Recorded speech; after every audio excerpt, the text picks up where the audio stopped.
प्रिय साथियों, रामचरितमानस के 7 कांडों में से एक प्रमुख कांड है, वो है सुंदरकांड। और सुंदरकांड में बाबा तुलसीदास पर कुछ लोग यह आक्षेप लगाते हैं कि तुलसीदास जी नारी शक्ति, मातृशक्ति के विरोधी थे। इसीलिए उन्होंने सुंदरकांड के 59वें दोहे में यह लिखा है, सु ढोल गंवार शूद्र पशु नारी, सकल ताड़ना के अधिकारी। तो इस बात को समझने के लिए आज हमें तुलसीदास जी के विचारों को और तुलसीदास जी की मानसिकता को और यहाँ क्यों लिखा इसको समझना पड़ेगा। सबसे पहले तुलसीदास जी की मानसिकता यह थी कि तुलसीदास जी ने अपने इसी ग्रंथ में, रामचरितमानस में ही, पार्वती जी की मां मैना के माध्यम से स्त्री जाति के मनोविज्ञान को दर्शाने का प्रयास किया है। और उन्होंने लिखा है, कत विद सृजई नार जग माही, पराधीन सपने सुख नाही। तो इस चौपाई में नारी जाति के प्रति किस प्रकार समाज में विडंबना व्याप्त है, क्योंकि जिस जमाने में तुलसीदास जी ने यह ग्रंथ लिखा था उस जमाने में नारी के प्रति समाज में बहुत कटु नियम थे और अजीब तरह की एक विडंबना थी। तब उन्होंने लिखा, इस दिग्दर्शन से किया जा सकता है, जिसमें पार्वती जी की विदाई के समय उनकी माता श्री मैना जी कहती हैं कि विधाता ने स्त्री जाति को पैदा क्यों किया, क्योंकि वो पार्वती जी का शिव के विवाह के समय खुश नहीं थी। लेकिन जब बाद में नारद जी ने उन्हें समझाया तब उनको प्रसन्नता हुई और उसी समय उन्होंने यह कहा था, कत विद सृजई नार जग माही, पराधीन सपने सुख नाही। तो पराधीन को सपने में भी सुख की प्राप्ति नहीं होती है। तो वह उस नारी के प्रति इतने समर्पित थे कि तुलसीदास जी की जो साहित्य है उससे नारी की महिमा कई गुना बढ़ती है। लेकिन फिर भी लोग क्यों यह आक्षेप लगाते हैं, यह उनकी छोटी बुद्धि या मूढ़मति का उदाहरण हो सकता है। एक जगह बाबा तुलसीदास जी ने लिखा है, धीरज धर्म मित्र और नारी, आपद काल परखी है चारी। जब माता अनुसुईया ने सीता जी को बताया, जब वो अपने वनवास के काल में उनके आश्रम में गई थी, कि धैर्य, धर्म, मित्र और पत्नी, इन चारों की परीक्षा आपत्ति के समय होती है, अतः उस समय इनको बहुत सावधानी से अपने कृत्य करने चाहिए। और यह बात जग जाहिर है कि तुलसीदास जी नारी के प्रति बहुत समर्पित थे। इसी रामचरितमानस में उन्होंने एक जगह और लिखा है, जननी सम जानहि पर नारी, तिनके मन शुभ सदन तुम्हारे। अर्थात जो पुरुष अपनी पत्नी के अलावा किसी और स्त्री को अपनी मां के समान समझता है, उसके हृदय में भगवान का स्थान होता है। देखिए कितनी बड़ी बात कही है। हम जिस तुलसीदास पर यह आक्षेप लगाते हैं, आप सोचिए उनकी मानसिकता कितनी बढ़िया रही होगी।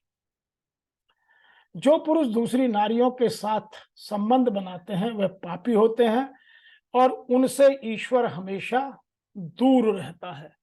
तो जो समाज में फैली कटुता है, जो समाज में फैली कुरीति है, उसके प्रति उन्होंने सीधा सीधा कटाक्ष किया है। एक बात उन्होंने और भी कही है, जब उन्होंने, रामचंद्र जी ने बाली को मारा तो बाली ने उनसे पूछा था कि मैं बैरी सुग्रीवों प्यारा। तब उन्होंने कहा था, अनुज वधु भगनी सुत नारी, सुन सठ कन्या सम ए चारी, इन्हीं कुदृष्ट बिलो कहीं जाही, ताही बंधे कुछ पाप न होई। कि हे मूर्ख, सुन, छोटे भाई की पत्नी, बहन, पुत्र की स्त्री और कन्या, ये चारों समान हैं। जो इनको बुरी दृष्टि से देखता है उसे मारने में कभी पाप नहीं लगता। और आज आप समाज में देखेंगे तो कितना पाप व्याप्त है, मुझे बताने की आवश्यकता नहीं है। और वही पापी गण आज तुलसीदास जी पर इस तरह का आक्षेप लगाने की कोशिश करते हैं। एक जगह बाबा तुलसीदास जी ने नारी के सम्मान में और लिखा है, जे अगमात पिता सुत मारे, गाय गोइट महिसुरपुर जारे, जे अगतिय बालक बन कीने, मीत महीपति माहुर दीने। जो पाप माता पिता और पुत्र के मारने से होते हैं, और जो गौशाला में गौओं के और ब्राह्मणों के नगर को जलाने से होते हैं, जो पाप स्त्री और बालक की हत्या करने से होते हैं, और जो मित्र और राजा को जो जहर देने से होते हैं, वो पाप कभी क्षमा के योग्य नहीं है।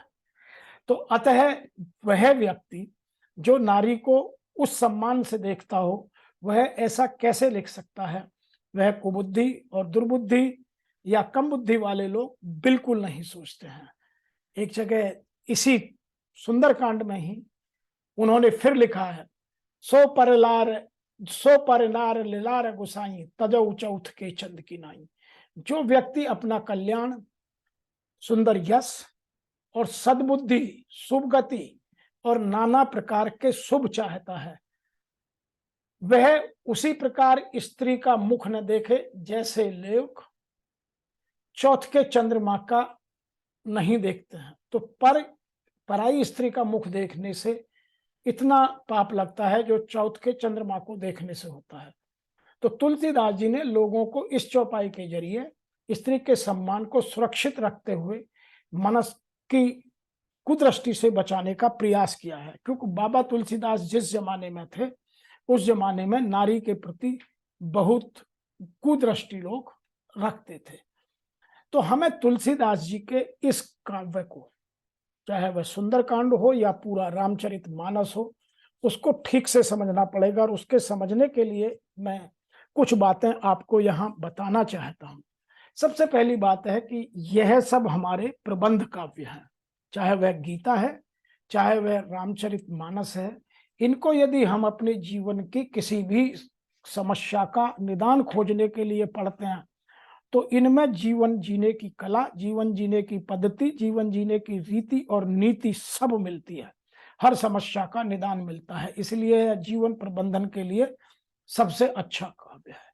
नंबर 2, रामचरितमानस समाज कल्याण का सबसे सुंदर काव्य है। इससे ज्यादा आदर्श, इससे ज्यादा मर्यादा की बातें कहीं नहीं हमारे हिंदी साहित्य में या किसी और साहित्य में, जो लोग अपने अपने साहित्य की बहुत बड़ाई करते हैं, वहां भी नहीं मिलती है। तीसरी बात, यह मनोवैज्ञानिक दृष्टि से उत्तम काव्य है, क्योंकि जितने मनोविकार होते हैं उन सब का बाबा तुलसीदास जी ने यहाँ वर्णन कर उनको ठीक करने की कोशिश की है। अतः यह आत्मसम्मान, आत्मविश्वास और आत्मविकास का सबसे सुंदर काव्य है। चौथी बात, इससे बढ़िया व्याकरण, क्योंकि तुलसीदास जी ने इसमें अलंकार, समास, द्वंद्व और व्याकरण की सारी मर्यादाएं पूर्णतः निभाई है। इसमें कहीं कोई गलती नहीं है।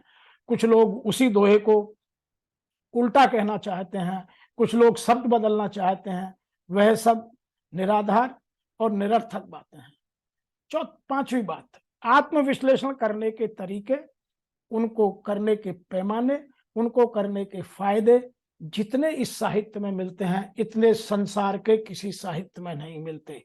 नंबर 6, यहाँ उदाहरणों द्वारा अपनी समझ को विकसित करने के लिए प्रकृति से प्रदत्त सारे उदाहरण वो दिए गए हैं जो किसी भी समय कालखंड में परिवर्तित नहीं हो सकते। नंबर 7 बात, तुलसीदास जी ने समाज में व्याप्त कुरीतियों पर जो कुठाराघात किया है, उस सब का सही उदाहरण यहाँ मिलता है। जैसे आज हम अपने आप को बहुत सामर्थ्यवान समझते हैं, तो तुलसीदास जी ने लिखा है, समरथ को नहीं दोष गुसाई, रवि पावक सुरसर की नाई। तो उन्होंने सामर्थ्यवान किसको बताया है? जैसे रवि है, रवि मीन सूर्य, पावक है, आग है, और सुरसरी गंगा।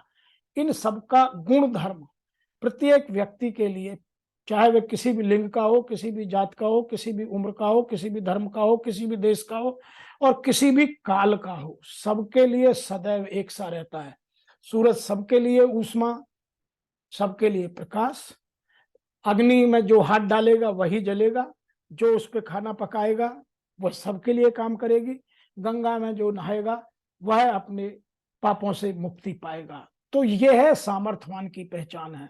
आज हम थोड़ा पैसा हो जाता है तो उसको सामर्थ्यवान गिनने लगते हैं, यह हमारी छोटी बुद्धि या सठ बुद्धि की निशानी है। इसी काव्य में बाबा तुलसीदास जी ने और बहुत सारी बातें लिखी हैं, जिनको मैं यहाँ रामचरितमानस के माध्यम से आपको समझाने की और समझने की दोनों कोशिश करते हैं। जो समुद्र का वर्णन है, जहां ये बात कही है, ढोल गंवार शूद्र पसनारी सकल ताड़ना के अधिकारी, उसी में कुछ देर पहले ही बाबा तुलसीदास जी ने लिखा है, विनय न मानत जलद जड़ गए 3 दिन बीत, बोले राम सकोप तब भय बिन होए न प्रीत। अर्थात यह जो बात कही गई है, ढोल गंवार शूद्र पसनारी, यह बात समुद्र ने विनय करते वक्त श्री राम से कही है। तो समुद्र के चरित्र को यहां देखना पड़ेगा कि समुद्र का चरित्र बाबा तुलसीदास जी ने किस तरह से चित्रित किया है। और राम ने जब उस पर कोप किया, अपना बाण निकालकर उसको भस्म करना चाहा, तब उन्होंने विनय मानी नहीं। उससे पहले उन्होंने भगवान श्री राम की विनय को भी नहीं माना। एक बात और भी है, इससे पहले ही बाबा तुलसीदास जी ने बहुत स्पष्ट तरीके से लिखी है, जो नीच व्यक्ति होता है उसकी क्या पहचान है, और समुद्र को यहाँ नीच दिखाने की कोशिश की है। काटे पई कदरी फरई कोट जतन कर सीच, विनय न मान खगेश सुन डांट पए नवनीच।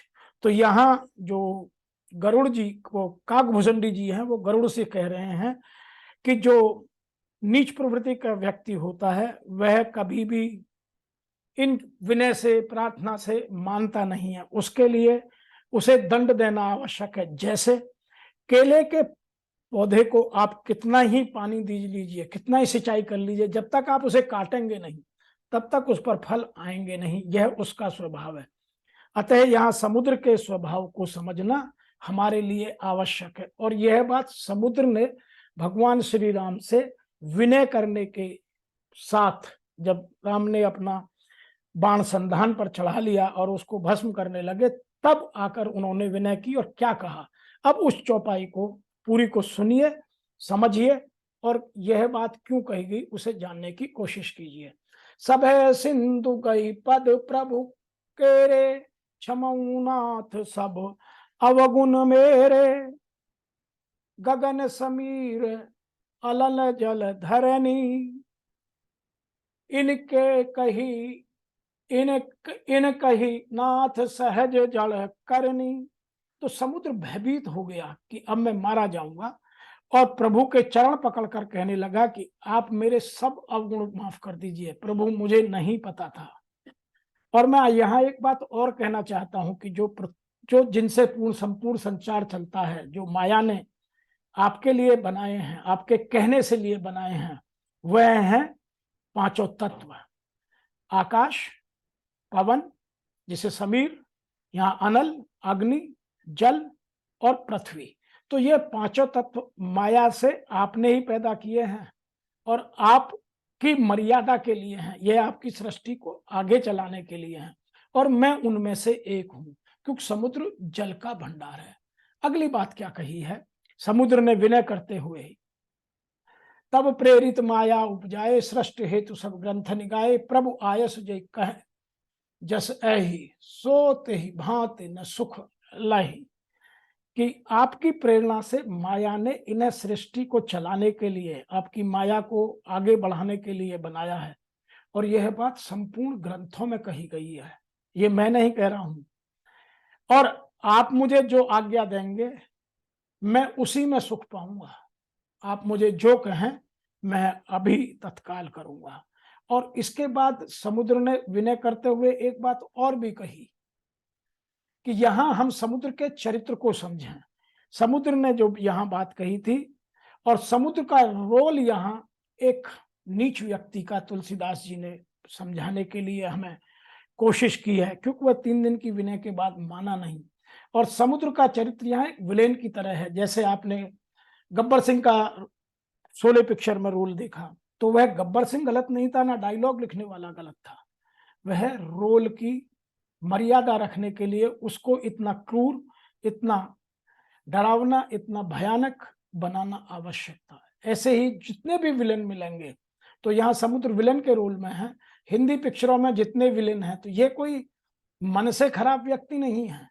इनके जो चरित्र चित्रण किया जा रहा है जिस भी पटल पर, वहां उनके रोल की है डिमांड है। ऐसे ही यदि आप इंग्लिश में एक आपने नाटक पढ़ा होगा जिसमें हम जिसे पढ़ते हैं और जो बहुत पॉपुलर है, द मर्चेंट ऑफ वेनिस, उसमें एक करेक्टर है साइलॉक। अब साइलॉक लिखा है शेक्सपियर ने, और शेक्सपियर इस समाज का सबसे अच्छा आज तक का नाटककार या उपन्यासकार माना जाता है। तो उसी में उसने एंटोनियो बेसेनियो को चरित्र भी लिखा है और उसने उसी में विलन साइलॉक का भी चरित्र चित्रण लिखा है।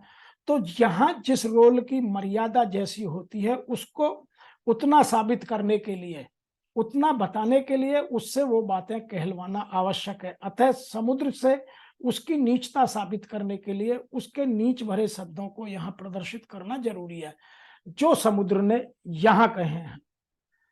प्रभु भल कीन मोही सिख दीनी, मर जादा पुर तुमनी कीनी, ढोल गंवार शूद्र पशु नारी, सकल ताड़ना के अधिकारी।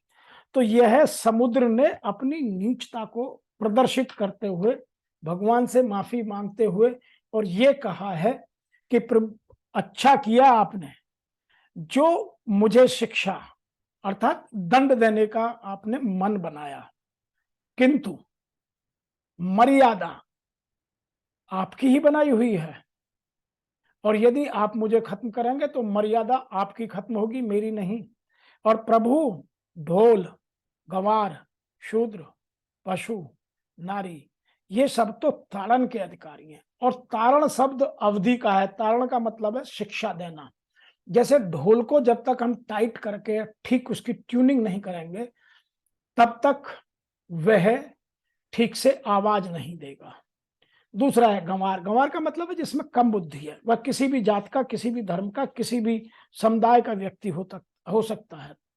तो गंवार को एक बार में समझाना, फिर वो यदि भूल जाए तो फिर बार बार बताना, तो उसको भी ताड़ना पड़ता है। जैसे आपके घर में कोई नौकर है और उसको आप कोई ऑर्डर देते हैं कि मार्केट से जाओ सामान लेके आओ, वह भूल जाता है तो आप उसे कभी कभी लिख कर देते हैं, तो आप कोशिश करते हैं कि उसकी उपयोगिता पूरी निकाली जाए, तो उसको बार बार ताड़ना पड़ता है।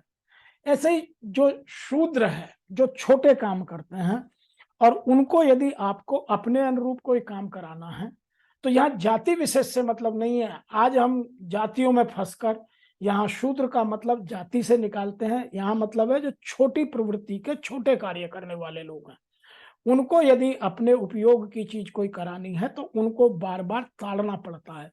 ऐसे ही पशु है, आपने देखा होगा अब तो लोगों का हल बैल से कम वास्ता हो गया है, घोड़ों से कम वास्ता हो गया है, लेकिन अब लोग कुत्ता पालते हैं, घोड़ा पालते हैं, घरों में और जानवर पालते हैं, तो बार बार उनको शिक्षित करना पड़ता है। जैसे तोते को बोलना सिखाया जाता है, घोड़े को रेस में कैसे सवारी कैसे की जाती है, बैल को कैसे हल में जोता जाता है या और सवारी के साधनों में कैसे प्रयोग किया जाता है, तो उसको भी ताड़ना पड़ता है। उसी तरह से नारी जिस समाज का यह ग्रंथ है, उस समाज में घर में रहती थी, उसकी समझ कम थी, और उस जमाने में तुलसीदास जी ने समुद्र को विलन के माध्यम से यह बात लिखने की कोशिश की है। इसलिए ना तो कोई शब्द गलत है, ना किसी का मायना गलत है, यहाँ केवल समुद्र की मानसिकता को दर्शाने के लिए इन शब्दों का प्रयोग किया गया है। आगे की और बात को समझिए। प्रभु प्रताप में जाब सुखाई, वही समुद्र अंत में अपने परिवार को ले आता है और कहता है कि मैं तो अभी सूख जाऊंगा, कटक न मोर उतर ही कटक न मोर बढ़ाई, कि मैं आपके प्रताप से सूख जाऊंगा, आपकी सेना भी पार चली जाएगी, पर इसमें मेरी कोई बड़ाई नहीं है। प्रभु आज्ञा अपेल श्रुति गाई, अपेल का मतलब है जिसको टाला ना जा सके, जिसकी उल्लंघन ना किया जा सके। तो प्रभु आपकी आज्ञा का उल्लंघन कोई नहीं कर सकता, तो मैं कैसे कर सकता हूं। अब आप जो आदेश करें मैं वही काम करूंगा।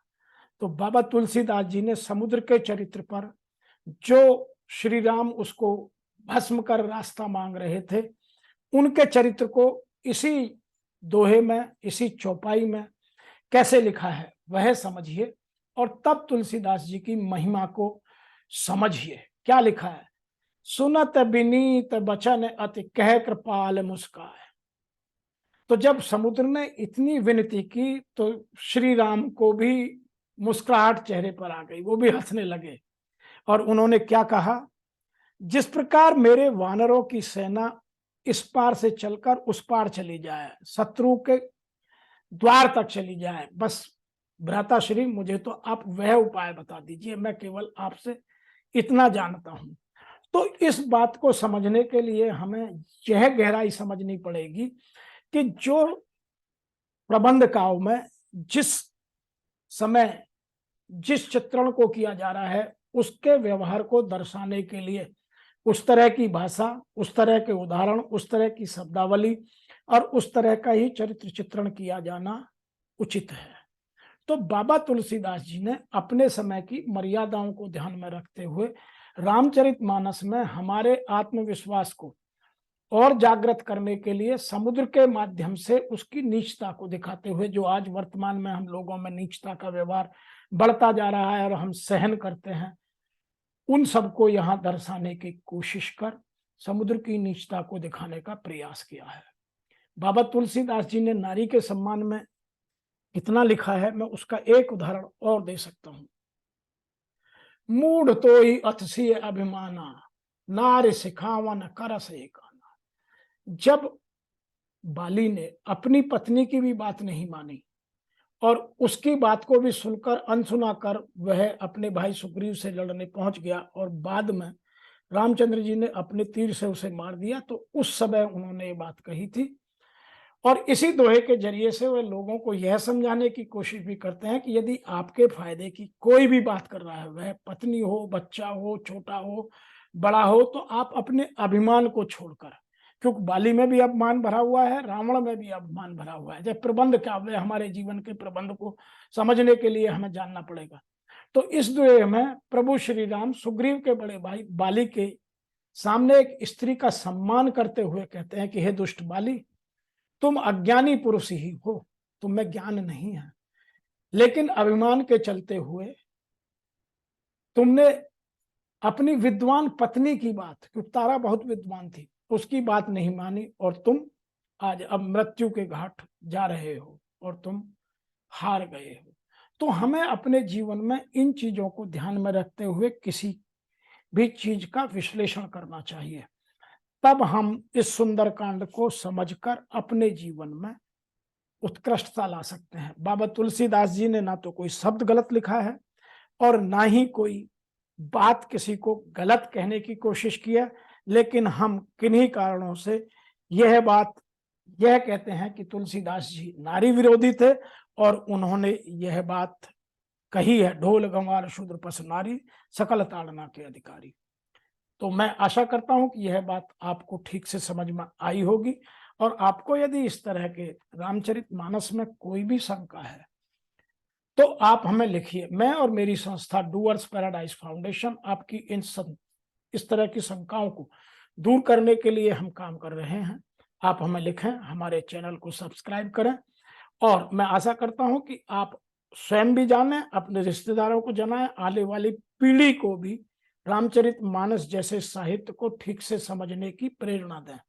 यहाँ एक बात और भी है कि हमें जितने भी हमारे हिंदू अच्छे ग्रंथ हैं हिंदुओं के, उनको निवृत्ति मार्ग के लोग प्रवृत्ति मार्ग वालों को पढ़ाते हैं और प्रवृत्ति मार्ग के लोग उन निवृत्ति मार्ग के बातों को समझने में असफल होते हैं, क्योंकि निवृत्ति मार्ग वाले लोग प्रवृत्ति मार्ग वालों की नियति को, रीति को समझना नहीं चाहते, वह केवल उनसे पैसा कमाना चाहते हैं। मैं थोड़ा कटु शब्द, लेकिन वास्तविकता यही है कि हमें पथ भ्रष्ट करने की कोशिश करते हैं। अतः आप पथ भ्रष्ट ना हो, ठीक से अपने